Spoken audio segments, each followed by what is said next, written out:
قال يا رسول الله أسألك أن تدعو لأمي بالهداية. الله يهدي أمهاتنا يا رب العالمين. والله أني تألفت، جاءتني رسالة قبل كم يوم واحدة تقول يا شيخ أمي تتصل وتكلم، يعني تكلم رجال بالتلفون، وأننا نشوف الحقيقة وهذا الأمر مؤلمنا. أنا ما ودي أذكر بعض المواقف الحقيقة المتعبة، لكن أقول كوننا نهتم أيضا بآبائنا وأمهاتنا.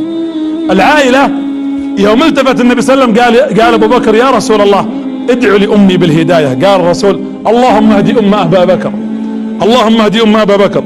يقول أبو بكر والله ما نزل الرسول يده إلا تقول أشهد أن لا إله إلا الله